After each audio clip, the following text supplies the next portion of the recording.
Avant de commencer la vidéo, je vous mets un petit lien dans la description qui pointe vers un formulaire. Vous avez 5 minutes de votre temps à perdre, n'hésitez pas à y répondre parce que moi ça va beaucoup m'aider pour cibler davantage ce que vous préférez dans le contenu que je propose. Et aujourd'hui on va parler des badges sur Home Assistant. Ils existent depuis très longtemps, ils ont été totalement refaits avec les mises à jour 2024.08, donc il n'y a pas si longtemps que ça, c'était en août. Et c'est très intéressant parce qu'ils reprennent le design des chip cards de Mushroom qui sont vraiment excellents, que j'aime beaucoup. On a plus de possibilités, c'est très flexible comme fonctionnalité.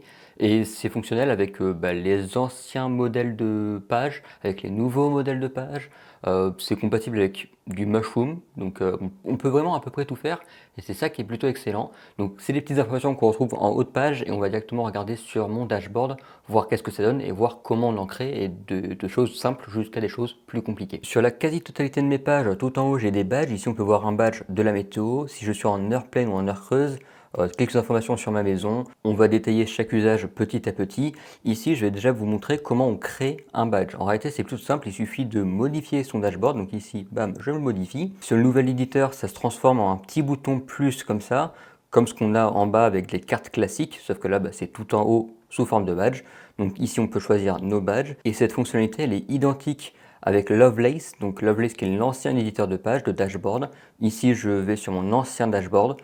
Ici, j'ai exactement le même bouton plus et je peux ajouter des badges comme j'en ai envie. Il n'y a pas trop de limites. Pour éviter de tout casser sur mon dashboard, je vais aller sur mon petit dashboard démo où il n'y a rien du tout. Je vais aller l'éditer. Donc pour créer un badge, c'est simple, on clique sur le plus. Ici, j'ai trois choix. On a soit l'entité, donc quelque chose qui est natif Home Assistant, il n'y a pas besoin d'installer de plugin. Juste en dessous, on a les badges personnalisés qui viennent tout droit des plugins installés par HACS. Et c'est très intéressant parce que ça me permet de faire globalement tout ce qu'on veut. J'ai toujours pas trouvé de plugin hormis Mushroom qui me propose de faire des badges. La troisième option, c'est du manuel. On peut directement copier-coller un code en YAML. Donc ça, on le verra à la fin parce qu'il y a un cas d'usage qui est très intéressant avec Mushroom. On va débuter très simplement. Je vais juste afficher une information sur mon dashboard, que ce soit une information de température, d'humidité, de consommation d'énergie de la maison, tout ce qu'on veut, une fenêtre fermée, une fenêtre, peu importe. On peut prendre n'importe quelle entité en réalité. Donc je clique sur entité, et ce qui est déjà très bien, c'est qu'avec l'entité qui est fournie par défaut avec Home Assistant, c'est déjà très complet. Ici on peut voir que je peux choisir déjà mon entité. Donc là je vais choisir une entité de température de ma baie informatique, ça c'est pas trop mal. Dans l'onglet apparence, on peut lui donner un petit nom si on a envie, c'est pas obligatoire, mais je peux mettre B par exemple. Et bon, là dans ce cas présent, ça ne s'affiche pas parce que les éléments affichés ici, j'ai décoché le nom. Donc quand je clique sur nom, on peut voir que hop, en haut, il y a une petite B qui s'affiche. Donc c'est en deux lignes. On a le nom en haut en petit et ensuite on a la valeur juste en dessous en plus gros. Donc ça c'est customisable, ça c'est sympathique. La couleur, vu qu'on parle de température, pourquoi pas mettre du rouge. Tac, du rouge. Ici on a l'icône qu'on peut modifier. L'icône par défaut me convient très bien, mais on peut choisir n'importe quelle icône de Home Assistant, même sur des plugins avec PHU par exemple, on peut choisir n'importe quelle icône, ça c'est cool. Selon certaines entités, on peut afficher l'image de l'entité à la place de l'icône. Là dans ce cas présent, ça ne changera absolument rien parce qu'on parle de température. Et ensuite les éléments affichés, on peut faire ce qu'on veut. On peut soit dire donc le nom, on peut l'afficher ou non. On peut cacher l'état, je vois pas trop l'intérêt du coup. Et on peut aussi masquer l'icône si on ne souhaite pas avoir d'icône. Moi je trouve que ce qui est le meilleur, c'est de juste cacher le nom, de mettre état et icône. Et c'est déjà plutôt parlant selon ce qu'on veut faire. Par défaut, le contenu de l'état, ça contient la valeur. Donc par exemple, si je modifie le contenu de l'état, là, état, c'est moi que je parle de valeur, mais ça s'appelle état. Si je prends état, ça va rien changer, on peut le voir. Ensuite, ce qui est intéressant, c'est qu'on peut en ajouter. Par exemple, je peux mettre la dernière modification de l'état, ce qui fait qu'on a un tout petit point ici.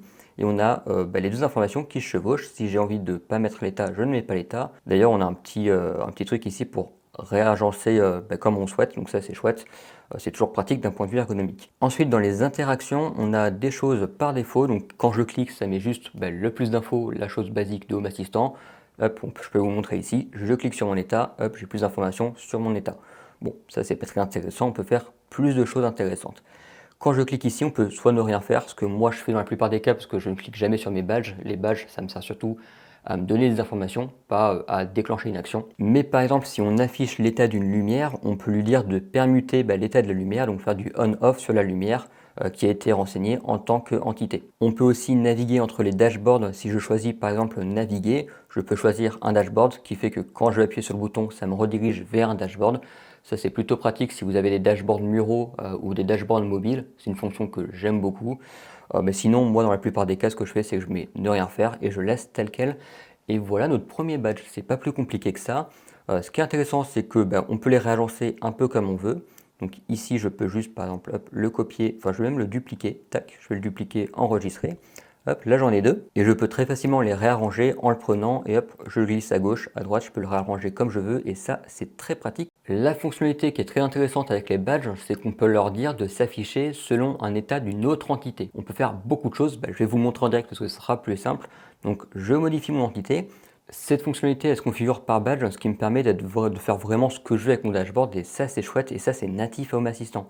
Ça c'est très puissant. Donc ici j'ai l'onglet visibilité. Par défaut l'onglet est toujours visible qu'on soit sur un téléphone, qu'on soit sur un appareil de type ordinateur, qu'on soit sur une tablette, peu importe la personne qui se connecte du moment qu'elle a accès au dashboard, elle verra ce badge ici. On peut faire globalement ce qu'on veut. Par exemple ici je vais ajouter une condition et je peux ajouter une condition d'affichage donc selon la personne, l'utilisateur qui est en cours d'exécution. Donc là c'est moi-même, c'est Zatoufly.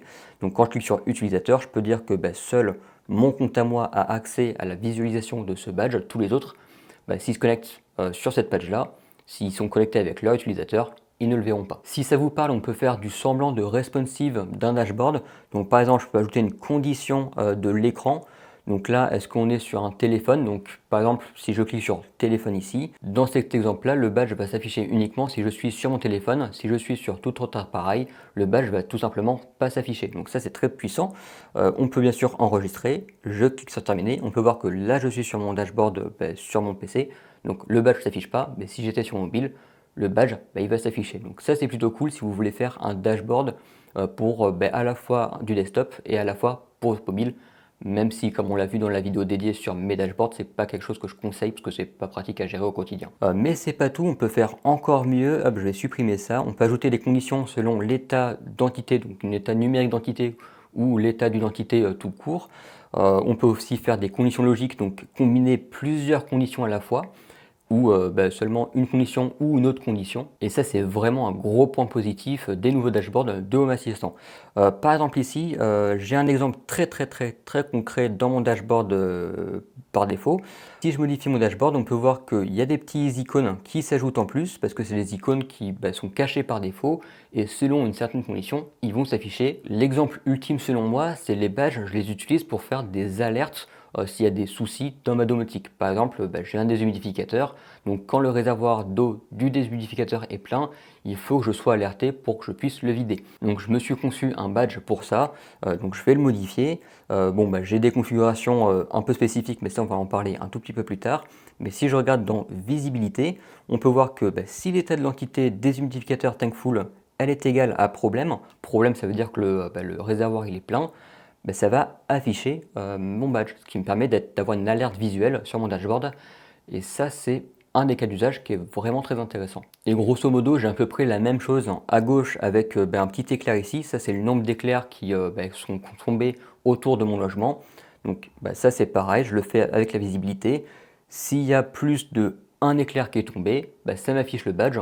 Sinon, s'il y a 0 éclair qui est tombé dans X dernières minutes, ça ne sert à rien d'afficher la valeur vu qu'il n'y a pas de valeur à afficher. Ça sera 0, donc c'est pas intéressant.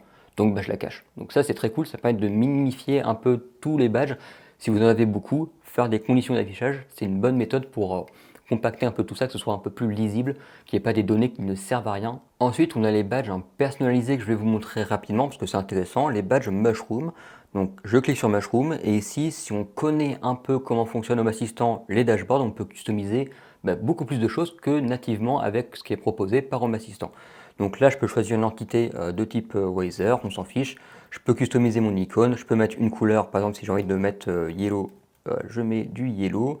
Je peux mettre un label en plus, donc ça c'est le petit nom qu'il y a juste en haut en petit. Le contenu, je mets ce que je veux. Bien sûr, ces paramètres-là, ça prend en compte les templates de Home Assistant. Donc si vous ne connaissez pas, je vous invite à vous renseigner sur le sujet. Mais je vais vous montrer un exemple juste après. On peut faire globalement ce qu'on veut aussi en termes de comportement sur de l'appui court, sur de l'appui long, sur du double appui. Une des possibilités avec les Mushroom Templates, c'est faire des petits badges comme j'ai ici, qui changent pas l'état en tant que tel, mais par exemple la couleur de l'icône ou l'icône. On peut changer selon divers états, donc ça c'est du template. On peut faire un peu ce qu'on veut avec Home Assistant et ça c'est cool, donc je vais vous montrer ça, ce sera un peu plus parlant. je modifie mon petit icône, mon petit badge. Et ici, bon, bah, j'ai mon entité RTO Tempo couleur actuelle, donc ça c'est la couleur du jour parce que je suis sous contrat de tempo, donc c'est une donnée qui m'intéresse. En termes de contenu, j'ai mis énergie, mais je pourrais mettre couleur tempo, par exemple, ça serait tout aussi pas mal. Et dans l'icône, j'ai mis un petit icône de maison avec un petit éclair dedans pour signifier qu'on parle d'énergie. Bon, je trouve ça assez parlant. Dans la couleur, et c'est ça où c'est très puissant, les templates, c'est qu'on peut ajouter des petits bouts de code comme ça, qui me permet de dire que si l'entité elle est à l'état blanc, ben, ça m'affiche l'icône en blanc. Si mon entité elle est à l'état bleu, ben, ça m'affiche l'icône en bleu. Vous avez compris la suite, hein, si mon entité elle est à rouge, ben, ça m'affiche la petite maison en rouge. Et s'il n'y a rien de tout ça, bon, ben, ça m'affiche du gris comme ça, je sais qu'il y a peut-être un problème avec mon intégration, avec quelque chose qui tourne sur Home Assistant. Bon bah ça c'est des choses qui ne sont pas possibles nativement et que grâce à Mushroom on peut faire. Et d'ailleurs si vous voulez le code de ce petit badge et celui que je vais vous présenter juste maintenant, bah, ils sont dans le lien de l'article qui est en description. Il y a tous les petits liens avec le code YAML, vous pouvez faire du copier-coller. Comme ça, bah, si comme moi vous utilisez du tempo chez vous, bah, vous avez un petit badge très sympathique à mettre en place. Ici, on va faire globalement la même chose, sauf que là, on va utiliser une chip card dans un badge, donc ce qui est encore un peu plus spécifique, et ça, c'est grâce au mode manuel qu'on peut faire ça. Donc, je ajoute un badge, je clique sur manuel. Ici, bah, je supprime tout, hop, et je colle mon petit bout de code que j'ai dans mon article. Par exemple, je peux mettre deux types de chip card à la fois. Donc ici, j'ai un chip card de type Wiser et un chip card de type template collé. Donc on peut voir que si j'enregistre, ben, j'ai un petit bloc là de deux chip cards. Voilà, donc ça c'est intéressant. Bien sûr, vu que Home Assistant est bien fait, on peut cliquer sur afficher l'éditeur visuel et on peut ajouter des chip cards à la volée comme ça. Donc ajouter une chip card par exemple de type retour pour faire un petit bouton retour sur le dashboard. On peut ajouter un menu, on peut faire globalement ce qu'on veut. Si j'ai pas envie de tout ça et d'avoir juste une carte, ben, je dégage ça, je dégage ça. La météo si j'en ai besoin, tiens par exemple, et le template ici de la couleur, je l'ai déjà, donc ça m'intéresse pas. Je supprime ça. Ici j'ai ma petite météo, je peux faire ce que je veux, j'ai envie d'avoir les conditions météorologiques, ben, je les active, je clique sur enregistrer, et là j'ai un badge, mais qui en réalité n'est pas un badge, qui est une chip card, mais qui sert en tant que badge. C'est un peu spécifique parce que dans mon cas, j'utilisais beaucoup de chip cards et j'ai pu convertir les chip cards en badge très facilement. Donc dès que la mise à jour est sortie, j'ai fait copier-coller, copier-coller. Et si vous voulez voir un peu comment j'utilise les badges, on va faire un petit tour rapide de mon assistant. Dans mon dashboard de desktop, on peut voir que j'ai plusieurs cartes. Je les ai citées en début de vidéo, je ne vais pas vous les refaire, mais ceux que j'ai pas cités par exemple, c'est mon emplacement ici. Là, il y a mon entité qui correspond à ma position géographique. Donc si je suis chez moi, ça sera maison qui sera affichée. Si je suis hors de chez moi, il me semble que c'est affiché extérieur. Comme on l'a vu tout à l'heure, on a des badges de type conditionnel. Donc ici, ça s'affiche selon une condition. Donc là, c'est pour m'alerter qu'il y a un problème avec mon déshumidificateur, notamment si le réservoir est plein. J'ai à peu près la même chose de savoir s'il y a un orage près de chez moi. Dans mes autres dashboards, j'ai pas grand chose. Et là où il y a une très grosse plus-value dans les chip cards et dans les badges, c'est sur l'application mobile, parce que du coup, on a des petites badges tout en haut. Et je trouve ça très très cool. Donc si je regarde dans mon dashboard mobile, on peut voir que j'ai la météo affichée tout en haut. L'état de l'énergie, donc ça, l'énergie, c'est la couleur tempo actuelle. Donc ici, on est en jour bleu. De savoir si je suis chez moi ou pas. Et les badges, je les utilise aussi dans mes sous-vues de mon dashboard mobile. Toutes mes vues des dashboards mobiles ont toutes des badges. Par exemple, ici dans la vue salon, j'ai l'état, j'ai juste le nom du salon, comme ça je sais que je suis dans la pièce salon quand je suis sur mon mobile. Et de savoir si j'ai ma fenêtre ouverte ou fermée. Même chose pour ma chambre, même chose pour la salle de bain, sauf que la salle de bain et les toilettes, au lieu de mettre l'état de la fenêtre, je mets l'état du capteur de présence. Quand on regarde dans mon dashboard lié à la température, j'ai quelques informations de la météo. D'ailleurs, la dernière mise à jour de la HACF, la carte météo de la HACF, ça a tout cassé, il faut que je passe un petit tour partout. On a le dashboard énergie où j'affiche quelques informations par rapport à l'énergie. Ici, j'ai juste mis le nom de la page. Et ce qui est intéressant, c'est qu'à chaque sous-page, on peut voir que j'ai un petit bouton retour qui me permet de, quand je clique dessus, pop, ça revient en arrière dans ma page, vu que moi, j'ai caché le petit header qu'on a par défaut. Enfin bref, ça sera l'objet d'une autre vidéo. Clairement, cette vidéo, c'est un nouvel exercice. Ça fait un petit moment que j'ai pas fait de petits mini tutoriels Home Assistant, dashboard, etc. C'est des choses que je n'ai plus tout l'habitude, donc peut-être que c'était pas très top, etc. Si vous avez des axes d'amélioration, n'hésitez pas à me le dire dans les commentaires. N'hésitez pas aussi surtout à me dire vos utilisations de vos badges pour nous améliorer entre nous dans l'utilisation des badges sur Home Assistant. En bref, j'espère que cette vidéo vous aura plu. Elle change un peu d'habitude et on se retrouve très bientôt pour de nouvelles vidéos.